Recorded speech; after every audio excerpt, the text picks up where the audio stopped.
made it to Chiro Hustle. Sit back and learn from the greatest influencers in the profession on the world's #1 chiropractic podcast. Before we dive into this powerful episode, please remember to subscribe to our channels and give us a 5-star rating on iTunes and to continue hustling. This episode is sponsored by Transact Card, Align Life, Neuro Infinity, Imaging Services, Chiro Health USA, Chiro Moguls, Pure Chiro Notes, Titronics, Sherman College of Chiropractic, New Patients in a Box, Life Chiropractic College West, Pro Hockey Chiros, Pro Baseball Chiros, and the IFCO. Let's hustle. Hey guys, welcome to episode 527 of the Chiro Hustle podcast. I'm your producer, Luke Millette, and here's your host, James Chester. So today we have the opportunity of interviewing Dr. Kristina Stitcher. If you want to hear a story about how to get people well and actually get them well, stay tuned. Welcome back. This is another episode of the Chiro Hustle podcast. The shirt here says, Chiros Hustle Harder. I do think that is a big truth, and we're going to talk about chiropractic doing the right thing today, than hustling for good causes. I have Kristina Stitcher with me today out of Utah. We're going to talk about her practice evolution program that she does to help support chiropractors. We're going to talk about Chiro Heroes, something that I know that every chiropractor needs to understand and to be a part of. And but before we jump into episode 527, I'm going to let everyone know the big why. Why do we do what we do over here at Chiro Hustle? First things first, freedom of speech, First Amendment, highly important to not only our country, but to the medical world. And we've seen people's voices shadow banned and stymied over the past couple of years, which is it's not supporting the First Amendment. As you guys know, we've never censored anyone on this show, which is pretty cool, even if people have opposing viewpoints of me. After that, family health freedom is integral to the development of freedom, and medical health freedom on top of that is something that interweaves all of that together. And I believe that we have to support those practices for not only families, but the individual. From womb to tomb, cradle to grave, first breath to last breath, we need to have these things as the integrity for the people of this country and any worldwide nation, I would agree. And then we do protect BJ Palmer Sacred Trust. If you guys want to know more about chiropractic, go search for on your favorite search engine, BJ Palmer's Last Words or BJ Palmer Sacred Trust. You're going to learn more about chiropractic than you ever knew before. And then we do support subluxation-based chiropractic. It's a big word. Go look that up too. And then we support innate intelligence and universal intelligence. We still believe that there's man and women in this world, and that when man or woman, the physical gets adjusted, it connects them to man or woman, the spiritual. And with that being said, Dr. Kristina, welcome to the show. Thank you for having me. I'm very excited for this. Yeah, I felt like I always have to front load this message that we have like the airwaves for. And I think that when people get a tone of what we're doing over here at Chiro Hustle, they're like, wow, those people stand for something. It's not what they stand against, like you're saying. It's really one, and I said it right before we got recording, so I'll repeat it here, is I had a coach early on tell me, don't be known for what you stand against. Be known for what you stand for. And I'll tell you, it totally changed. It changed everything about me. It changed how I thought, which then changed how I spoke, which changed how I impacted people. And as you go into medical freedom, health freedom, I teach a lot on vaccines and the choice with vaccines and give lots of information. It's actually one of the first things that I will teach is that if we believe in informed consent, if you believe in body autonomy, then you have to know, and you have to know all your options. I think it's really important that we speak to health in that place of knowing and then being able to make a choice.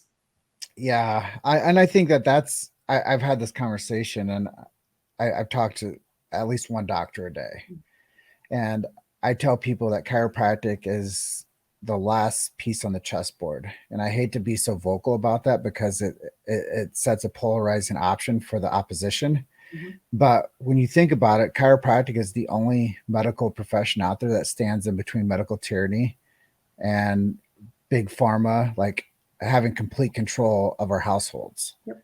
Chiropractors are the megaphone and the voice for the free world right now when it comes to like having medical freedom, medical choice, family health freedoms, and having that ability to make informed decisions. it's, as you say that, it's like, it makes me look at these last few years, and a lot of chiropractors were disheartened and downtrodden through it. And at the same time, like, our practice blew up, family practices blew up.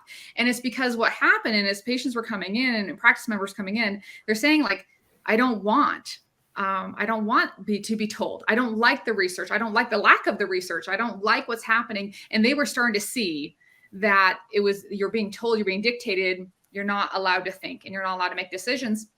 I said, I really want to choose a care provider who will help lift up my health and build up my health.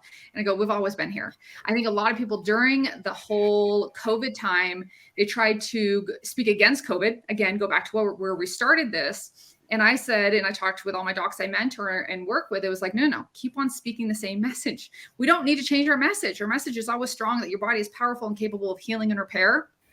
And it's about removing interference and this inside out approach. And practices, like I said, we all blew up. And it's so important because people are already looking for us. We keep on thinking, like, what's that like elusive new patient? I'm like, no, they're already looking for you. You need to be ready for them. Here's the thing, though, is if they, as we talk about, the people in opposition of truth and that want to, like, corrode family health freedoms and medical freedoms, what they're trying to do is corrode the whole medical system. They're trying to have a full-on collapse of people's ability to have access to anything. So I think that if we're wise, we do support our local mom and pop shops that are willing to take us and take care of those cases and to take care of the families and to stand in the gap and say, you know what, whatever that thing is doing over there, we're in disagreement with that, but we're just going to support innate intelligence, universal intelligence. We're going to go back to our roots. We're going to talk about subluxation-based chiropractic. We're going to talk about the 33 principles. We're going to talk about the sacred trust, the big idea, the penalty of leadership. We're going to talk about these things. And you guys can talk about those narratives over there. But we're going to talk about how to keep people healthy, how to keep them off of drugs and surgeries, and how to keep them more active and keep talking about vitalism. It's one that I think the conversation has been leading that way. But again, it's who do you listen to? And my answer is, rather than just who do I like, I purposely choose who I listen to. And I'm very careful with who I listen to, because I realize what comes in is going to come out. And I want to be an example. I want to be an advocate for our community. I also believe where there's a lot of opportunity, there's also massive responsibility. And so as chiropractors, we really need to guard our headspace, and we need to guard the fact that what we say matters, and people in a place of responsibility need to be even more careful how they speak, which means speak up and lift up and support. I would rather be known as someone who's a major cheerleader in every way for the fact that your body is powerful and capable. And so when they go home, they can be making these decisions in the moment of, hold on, pause, rather than grab this. Let me think through this process as normal physiology of my body, and then be empowered in themselves. And I think that's where you change communities. Yeah. You know, I'm so on board with what you're saying there. And if people just, there's an old saying, if people knew what we know, then they would do what we do. Right. And I was at the gym training this morning with my workout partner, and the little exercise bike that I do for 10 minutes before I go lift weights, I can't turn the damn screen off. Okay. So I'm like, turn off, block, delete, and it won't go off. And it's the news. And I was like, it wouldn't be so bad, Mike, if what's on there I could agree with. Mm-hmm. I go, but it won't go off. And he's like, I was like, and it would be great if they would, like, share something like positive, like I do on my show. Right. Like, imagine if we were on, like, one of these big box, like, news stations, and we were talking about this. Mm-hmm. Like, people would be like, what is this chiropractic stuff? Mm-hmm. Who are these people? What is innate intelligence? Think about how many Google searches innate intelligence would have. Think about how many Google searches universal intelligence would have. Think about how many times people would search for the sacred trust of chiropractic. Like, it would blow up. And I was like, I don't want to watch that. And he goes, well, they tried to put good programming on the news, but no one watched it. I go, exactly. Then we don't need news then. I think it's really one as you, like you say, it's one of going control what we're looking at and what leads. It's like what the joke is, of course, if it bleeds, it leads. And yet we wonder why depression's going so high, anxiety is going so high, and we don't take responsibility within that. And we look at, like, I've got 4 teenagers still, and I look at this, what they're going through. And I think it's really one that it has helped me become a little bit more bold with how I speak, because my kids are the future, and what their generation's being raised with and what they're being exposed to, and go, hold on, there are choices. And I think that's the biggest thing that we really need to, is like, yes, we take care of our families, but then the mama bear in me says, okay, now I take care of the families within my practice and all of them. So now my community, so now these arms have to get bigger, because it's not just about me. It's not just about me and my family. And it's not just about me, my family, my practice family. It's like, what is going to happen this next generation? And there's so, like, I'm a huge optimistic person. So it's like, okay, how are things going in the right direction? Because that's where I can focus, and that's where I can put more energy into that, rather than sitting over here complaining that things aren't going the way that I would hope. And that we're into times, it's like, nope, I'm living. So I've got a lot of control, and I have a lot of control over this, which means I have a lot of control on what I support and who I support as well. This takes me to like a really random area, but I was out having dinner last night, and there was like a group of like 5 preteen boys, and they were all like this. Yep. Like, and I'm like, these kids don't know anything about vital lung capacity. They don't know anything about their posture and the nerve going from their neck to their arms, to their heart, to their lungs. Like, they're crushing their vitalism by holding that posture. And I watched them the whole time I ate. None of those kids like moved. Like, they were all down on this like forward. Like, I'm like, are they breathing? Are they alive? Yeah, but how do we correct that? So I think it's like I'm speaking on it this weekend as well. It's like when we talk with teenagers, we got to be really careful. Again, we don't polarize. It's like very much like the parents will say to us, it's like, well, I tell them to stand up straight. And immediately the parent just put us against the child, and they're hoping that we get on the parent side. And then this teenager, what you got to realize is, if you get on the parent side, then you're just going to be seen as another parent. And now you're the next person that's just going to nag on them. And so you got to be really careful when we're taking care of these teenagers, because that's, to me, an underrepresented population within our profession. Most chiropractors who are seeing teenagers are in a sports medical model, I'll say that. And yet they do amazing things. Like, you talk to a lot of chiropractors, what got them into chiropractic was their experience. And it was often related to a sports injury. So I say, okay, docs, if you're seeing sports and you're seeing sports injury, I sure hope you're talking vitalism. I sure hope you're taking and not just that we're healing this and we're going further. And I'm a huge believer in the and. How do we connect the parent? So when a parent says, I tell them to stand up straight, I go, I trust that you are. And you probably need to remind them. But then I look at the kid and go, does it feel comfortable to stand up straight? Because this posture is a reflection of the brain and whether brain perceives as stress and what's happening within their body. So you got to first fix the fact that the brain's perceiving stress all the time, and it's in fight, flight, and potentially freeze, which is even worse. How do we help unwind that? And then the posture naturally starts to restore itself. So it's not that I'm going to say, stand up straight. I agree with your mom 100%. My answer is, mom, keep on saying it, because they need to be aware.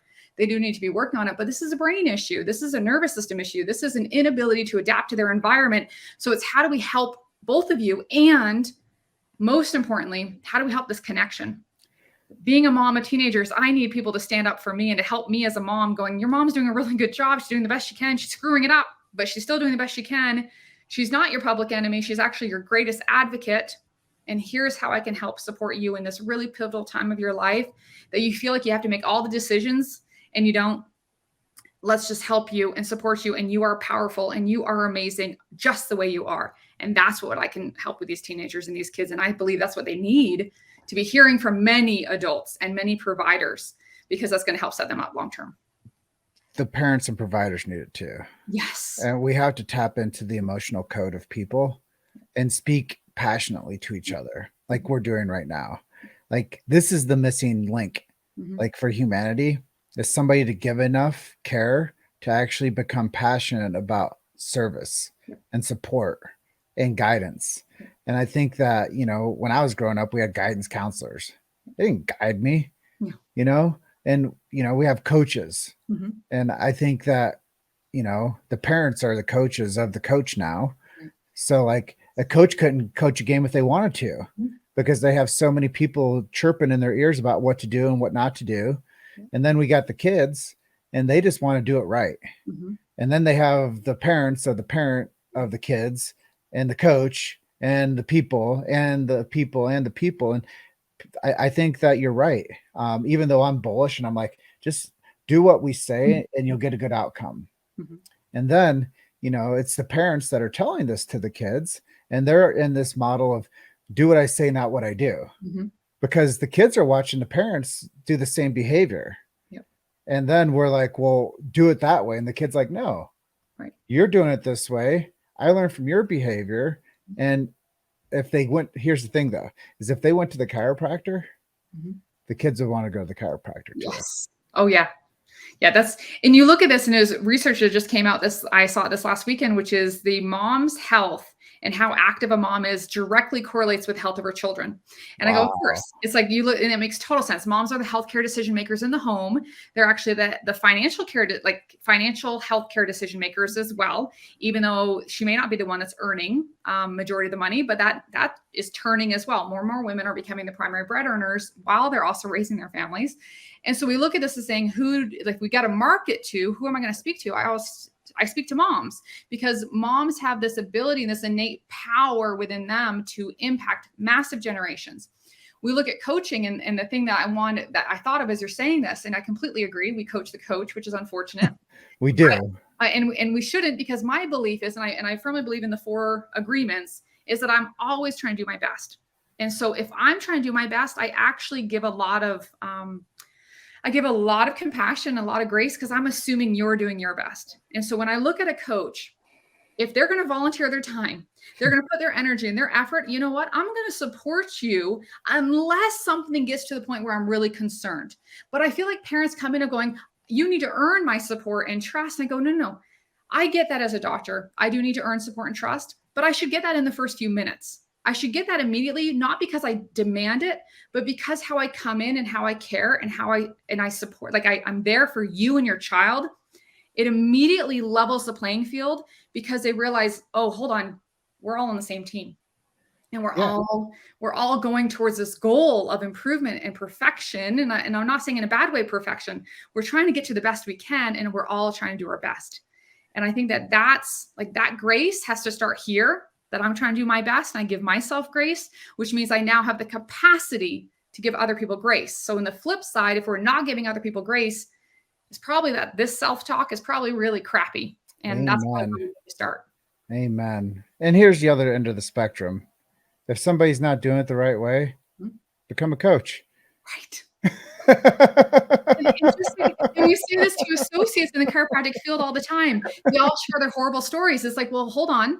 You learn a lot from those docs. You learn a lot of what you want to do, and you learn a lot of what you don't want to do. So you just learned a ton. So kiddos, you're going to learn things from that coach that you don't like. Great. That makes you a better player. And it actually helps you think better and think through things, which is really what we're all trying to work with, is really learning how to process and why things are happening, rather than just take it. But you're right. Good kick in the butt to say, get out and coach and find the time. Make the time to be involved in your children's lives. You've made it to Chiro Hustle. Sit back and learn from the greatest influencers in the profession on the world's #1 chiropractic podcast. This episode is sponsored by Transact Card, Align Life, Neuro Infinity, Imaging Services, Chiro Health USA, Chiro Moguls, Pure Chiro Notes, Titronics, Sherman College of Chiropractic, New Patients in a Box, Life Chiropractic College West, Pro Hockey Chiros, Pro Baseball Chiros, and the IFCO. Let's hustle. Yeah, and that's the real hurdle for people to actually take accountability for. They want to create accountability for the person volunteering their time, but when it comes to somebody else being the spectator, it's like, just watch the game. Yeah, and cheer them on. Yeah, and don't take it personal. Mm-hmm. Yep. Yeah, and don't take it personal again. Mm-hmm. And it's not your ego. If your kid was good, they'd play. Yep. And maybe you should coach them, make them better. Mm-hmm. Instead of micromanaging the forecast of the team and trying to have influence when maybe your kid's not good. Yep. So anyways, we could talk all day about the politics of sports and the politics of teams, but chiropractic is a big team, you know, and I think that there's a lot of different influences and needs for support. And I do want to talk to you about practice evolution because I don't know a whole lot about it. I know it's something that's near and dear to you, something that you put your heart and soul into. So share with our audience a little bit about practice evolution. And then I'd really like to hammer home Chiro heroes too. Love to. Okay, so Practice Evolution was started by Ogie Russell. So I hired him as my mentor and coach 16 years ago, and he has retired and offered me the baton to continue with. The thing that I love about Practice Evolution is its individual coaching, and you can't do a lot of that. And so it's boutique style because I only take on a few docs at a time, and it's all about defining success right now, helping you be an amazing chiropractor. The whole program is subluxation-based corrective chiropractic care. And I believe, and this is my stance and what I stand for, is you can't have a wellness practice unless you get people well. And so you need to know what getting people well looks like and being healthy, what that looks like. And so many people want to just place their patients on a wellness schedule and call it a wellness practice. And yet their patients are getting sicker over time. And I believe that's our responsibility as chiropractors, is if we're going to profess health and wellness, then we need to have examinations and objective measures and conversations and communication styles of what does it look to actually be healthy and well, and how do we know that we're heading in that direction. So that's where I work, is within that space. And I help doctors be incredible. I help doctors grow their practices naturally, innately from within, because as they communicate better and at a higher level, their practices blow up. A lot of the times the docs need that, sometimes just a good kick in the ass, that they are the problem and they are the solution. And I love that I can get in and speak so plainly. And by doing one-on-one, it's very much of like, where are you in your life? And I'm willing to have those conversations, because your practice is a reflection of you and a reflection of your life. And we all go through times in our lives that are wonderful. And we all go through times in our lives that can be very traumatic and painful and grieving. And how do we serve and how do we show up? And so it's near and dear to my heart, because it's really about helping to maximize each doctor, not to give from an empty cup, but just the opposite of saying, I am an amazing doctor. I have systems, procedures, and communication to help me speak from here now and to be from here. And as a result, I can serve a lot of people in a really big way, and I can make a bigger ripple in this profession. I believe that our profession's only, again, you guys already know I'm an optimist, because I believe our profession is only getting better. I believe that this is an amazing time to be a chiropractor, and I believe that the impact and the opportunity that we have is phenomenal, and we have to step into that role. And so it is asking doctors to step up and be a bigger role model and a leader in their communities. And I do that very much just from the heart. And so like this weekend, I'm teaching my module. Docs are flying in from all over the world to come to my practice and say, here, let me share and what works and sometimes what doesn't work. And I'm in practice. And so I've got associates, and I love that opportunity that I have. And at the same time, we're still trying to make things work, because things change. And this time with people's stress level and fatigue of stress has changed how people think and how people are making decisions. So we have to be able to pivot and help and support through that. And so it's a huge way to leave this profession better than I found it. This is one of my big ways. I do it in a few big ways, but actually helping and mentoring other docs. I want them to be successful, because it is one that we need to step up as a profession. We need to help each other as a profession. We need to realize that we're all in this for the same cause, the same purpose, which is to connect man physical with man spiritual. And what an opportunity we have at the table. And I keep on repeating it, but with that opportunity is a responsibility. And I believe we can do a better job in that responsibility. It's not that we're not doing good enough. It's one of going, when we have more skills and more resources, then automatically we upgrade. And then we're able to take care of bigger and tougher cases. Because to me, the goal is, if a parent is in crisis, they know that a family chiropractor is one of the solutions to that crisis, whatever that crisis looks like, whether that's a mental, emotional, physical issue, whether that is just balance in their own life, or whether it is something that their kid is just being bounced through the medical system and they don't have solutions and they don't have answers, and they're being left out in the cold. And then they know that chiropractic should be and is someone they can go to. And that's the bigger reach. That's the future I see in our profession, is that we're going to become the mainstream.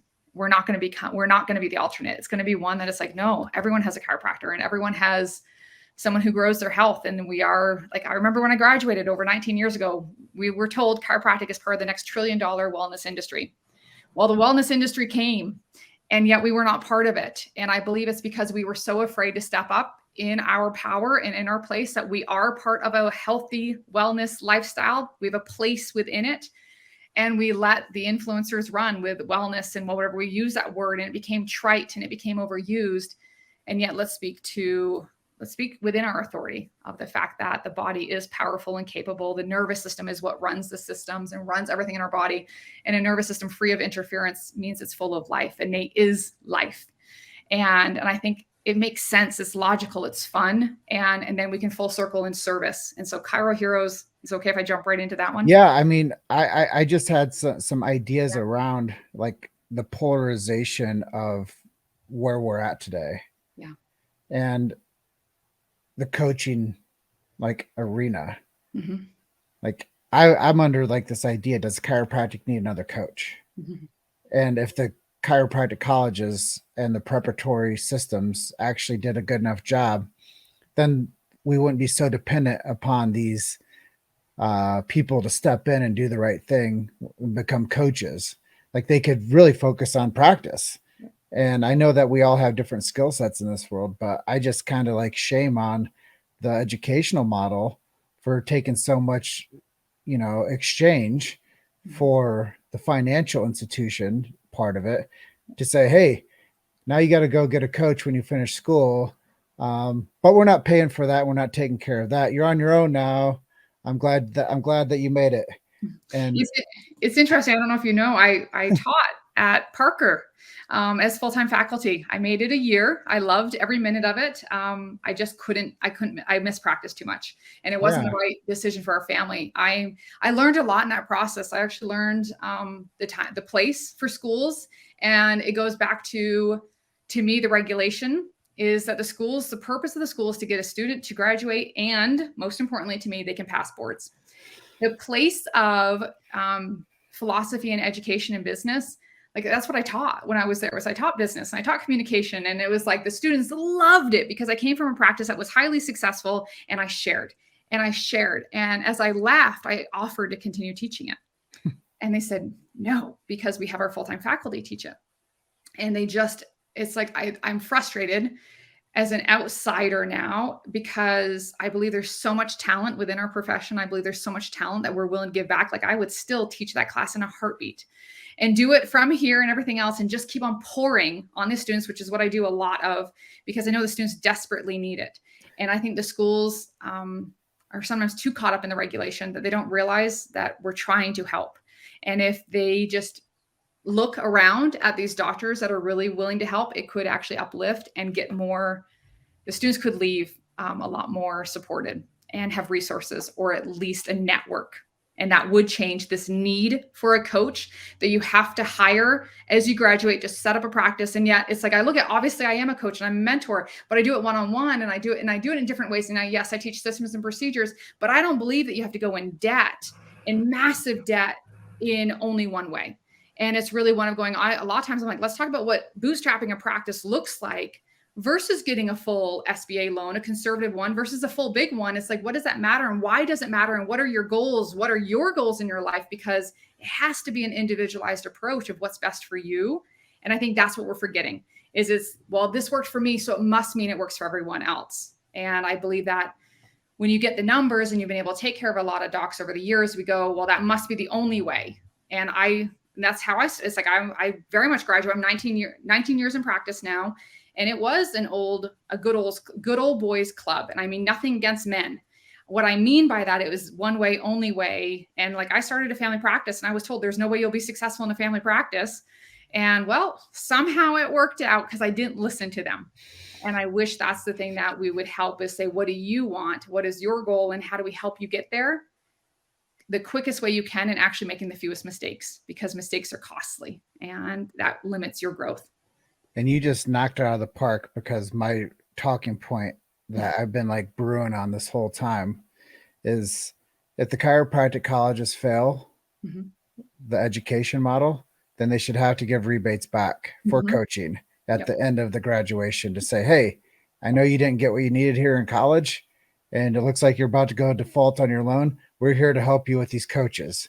They're going to be the ones that save you and put you on the right path. Yep. And I think that is the accountability model that we're missing in higher education. We'll for sure put that little price tag on their head and watch them matriculate through their program, but it doesn't mean that they're going to be capable of doing what their dreams were.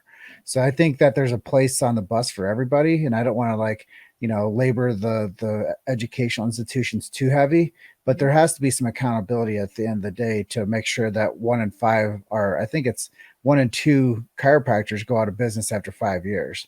And it's the same fail rate as a small business. So you teaching, business and communication, there's a problem within doctors that go through the boards and pass all these things and not have practice after, half of a decade. Right. That's a huge issue. And that would be the most glaring issue that I could ever see within the chiropractic profession. It's not whether we believe in each other's philosophies. It's not whether we believe in each other's techniques or what school we went to or any of the kumbaya stuff. It's real hard facts. And that's the business. Well, and I say you can't serve people by working a job at Home Depot. And I mean nothing against Home Depot. It's the fact that you're a chiropractor and you cannot serve in this profession if you have to pay the bills and get the food on the table by working at Home Depot. And I think that's the saddest thing, is that people are leaving our profession going, it didn't work for me. And the answer is it can. Just the model that you've been told is the only way to be successful is not the right one for you. And I wish that that's where that accountability, I even think there should be accountability with boards. If you can't pass boards, then the school should be responsible for that too. Because it's one of going, if we say that you're good enough to graduate, then we better help each other be successful. We would only benefit from more chiropractors being successful, not less.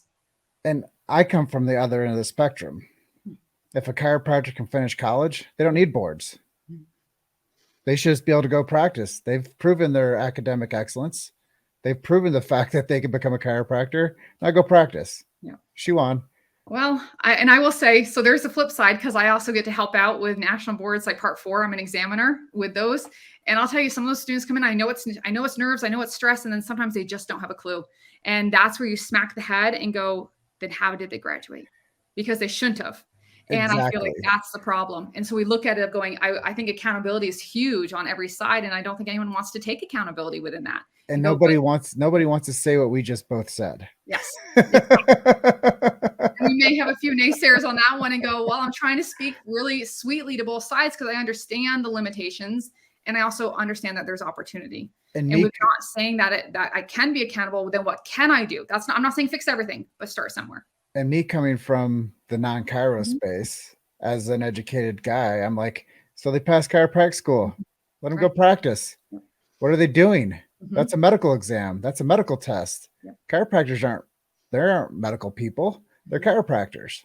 And we've been put into a construct that the chiropractor has to go pass a medical sanctioned test board in order to go do something that's not medical. And I think that there's a place for both of those types of conversations, but that's another reason why the chiropractic profession is so damn hard for chiropractors, because they don't think with that part of their brain. So you're like, it's just a nerve thing. I'm like, yeah, I get it. But the chiropractor's like, I'm an artist. I'm a healer. Like, I don't think that way. And you guys are now making me think that way at the end of my graduation. Awesome. Thank you. It's kind of like a double standard. And it's also one, I'll say, I also take the responsibility of being a primary or port of entry physician.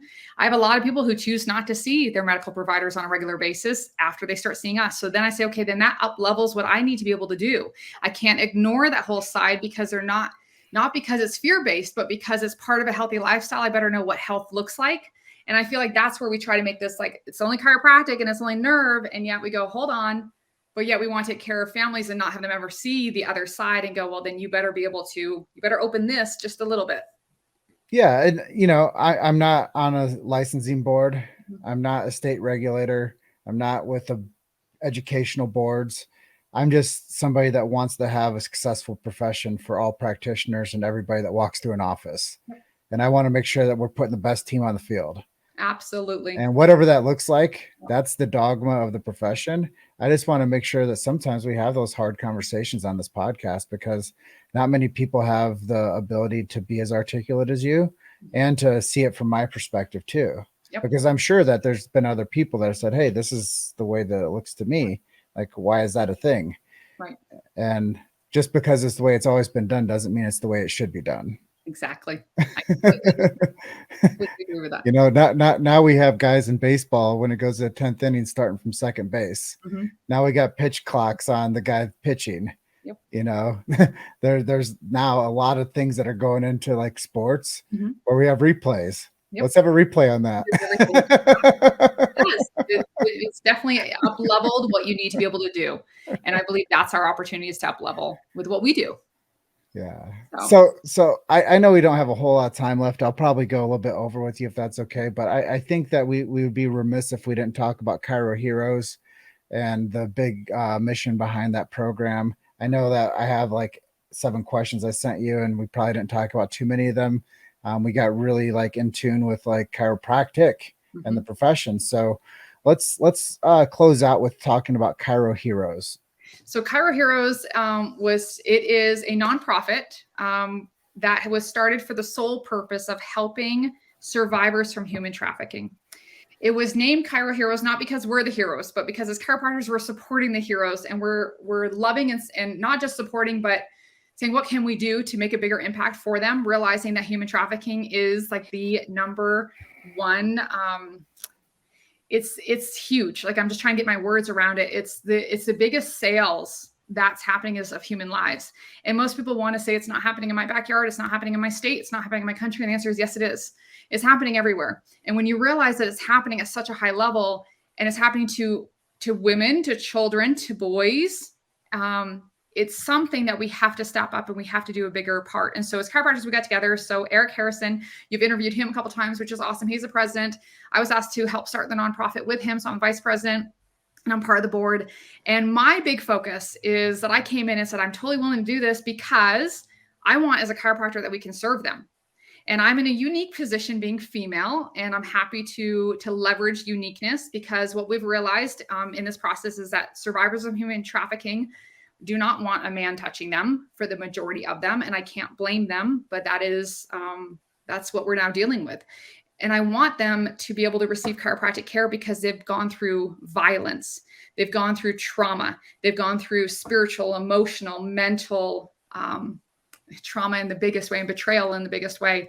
And so I want them to learn that there can be safety in touch. There can be healing in touch.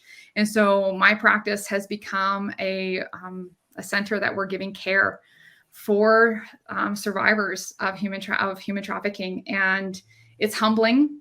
It's something that we have to be really careful how and what we communicate within. And it really makes you very aware of every word you say. And yet it has changed me in the best ways, because that's what life does.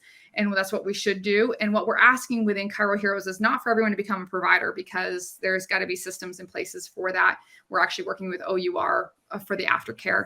But what we're asking is for chiropractors to know more about this and to share this and to start donating. So we are asking chiropractors to donate 1 adjustment a month. Do it as an ongoing. We're not asking for tons of money. We're asking for something. We're asking for something that you can do. Give back 1 adjustment per month to Chiro Heroes. We're already the nonprofit. We've already done all the legal stuff. We're working with other state associations to help raise money and funds. And that money actually will stay even in your state and will help with human trafficking in your state. And so it's one that it is growing. It has gotten massive recognition nationwide. And we're getting, and I will say, like, one of the blessings on the flip side is getting chiropractic in the door in places we never would have gotten in before. And for us to stand up for a population that no one talks about because it's uncomfortable and it's embarrassing. And it's something that we don't want to admit, that slavery is still happening and that we're tolerating it. And when we say, okay, I won't tolerate anymore, and I'm willing to have this tough conversation, I'm willing to lean into this discomfort, I'm willing to learn what the signs of human trafficking look like, I'm willing to learn how I can communicate at a higher level in my own practice, how I can communicate body autonomy, how I can create safety within my practice, is going to help heal and create opportunities for healing within our practices, but within our states and within our countries, and say, what can we do? Because these survivors, what we don't realize is that often they were taken from their homes at a very young age or teenage. I've had a couple that were taken in their early 20s. They're not getting proper education. They're not getting, whether it's formal or informal education, they're not getting opportunities for work and opportunities to take their life further. So they come out of human trafficking. And often if they go back to the family, they're a family of origin, they're put back into human trafficking. That's the cycle that people don't want to talk about. So now they get them out of human trafficking and they can't go back to their family of origin. So now they have no resources and they have no support, and people don't want to acknowledge that we have to step up for them at this stage as a survivor. And that's where we're stepping up. So we've helped with education. We've created a scholarship for education. We've helped build homes for survivors of human trafficking. We're giving care for survivors. I would love to take it further to get into even some job opportunities and job shadowing and some trainings, because we're small business owners. And being small business owners all over the country and all over the world can give massive opportunity to these amazing people that need a hand up, and we can offer that. And so we're growing, and we're asking other people, we're asking doctors to get involved financially. We're asking doctors to get involved in a bigger way. We're asking associations to get involved. We're asking people to donate as the simplest thing, up to offer education and offer resources, because we're putting them together. And so go to chiroheroes.org. It is only growing, and we're getting more involved with it. And the purpose is so beyond us, and it's going to ripple for many generations. And we have to say, in this generation, we're going to say no. And we're going to say, like, if we look back during the slavery times and said, would I have helped people in the Underground Railroad to get through? I grew up in Maine. So it's like, I was right at the northern point of the Underground Railroad. And so I was like, I know it very well. And I would have said, yes, of course, I would have fought. Well, now you got to prove it. And now you got to say, where are my actions? And so my answer is yes, I will fight, and I will support, and I will love, and I will care, and I will communicate some of these tough conversations that people are not aware of. And once we have that education, we can make better decisions. So everybody out there listening, there's 3 ways to support this. Give your time, your talent, or your treasure, and help these people with the chiropractic subluxations, physical, chemical, emotional stressors, thoughts, traumas, and toxins. And you're right, this is epigenetic. It's an environmental thing. And if we break the momentum of the epigenetic stressors, then we can change the future of people. And it's not only where we live, it's what we think, it's what we eat, it's who we spend our time with. So we have to really take all of this construct of reality, day to day, and minute by minute, hour by hour, week by week, month by month, year by year. And if we do this well, and chiropractors go forth and serve, give, love, serve, for the sake of loving and serving, expecting nothing in return, then the Chiro Heroes is the way to go, guys. So, Dr. Kristina, what an episode. You're 527. I love it. It's so, and I'm so freaking proud. 527 episodes within a profession, standing for truth, standing for freedom is such a powerful place to be. And huge kudos to you for doing this, because I know it's not easy. I know it's a ton of work, and I appreciate you standing up for this profession. Well, I'm an independent journalist. Mm-hmm. I love what I do. I picked chiropractic because I saw the future in this profession. It wasn't just because I was a rah-rah guy. It was because I saw the miracles that were happening with this profession, how we were changing lives. I worked in a clinic for 6 years. I've scheduled more people than almost anybody else on planet Earth for new patient visits. And maybe that's something we could talk about long-term, is creating systems to help these in recovery become advocates for other people with chiropractic. Mm-hmm. And I think that could be the next evolution within the Chiro Heroes, is training the recoveries and teaching them how to become chiropractic warriors. And I think that if they knew what they could do to save other people's lives, then they would do it through chiropractic too. So if people want to work with Practice Evolution, or they want to dive into Chiro Heroes more, what web resources can we send them to? So practiceevolution.com is my website. You can email me at drchristina@practiceevolution.com. And then chiroheroes.org is the website for Chiro Heroes. Please get involved with that. All right. So I have to ask you at the end of this, is there anything I didn't ask you that you would like to share with our audience today? I think I love where this went all over the place. I think it's really one that my word this year is hustle. I think it's hilarious that we got to connect this year and say there's times that we invest, there's times that we get to reap and sow. This year is a year that I felt very much of going, I need to engage in a big way in this profession. I serve this profession in every way. And we all need a little bit of a hustle and a drive, which means a good kick in the ass. And I believe that's a great way that we all need to say, are you doing what you can and great? And are you hustling? Because hustling doesn't mean burnout, but it means that we live with a purpose. We live with a passion, and we know that we have a little bit of urgency to it. And I think that's a great way to approach taking care of our communities, is with a sense of urgency, passion, conviction, and certainty. Love it so much. And thank you for being guest 527 of the Chiro Hustle podcast. I'm going to close out by telling everyone you're just one story away. Like Dr. Kristina says, keep hustling. We'll see you guys on the next episode. Bye for now. Thank you. Thanks for listening to Chiro Hustle. Don't forget to subscribe and check back next week to continue hustling.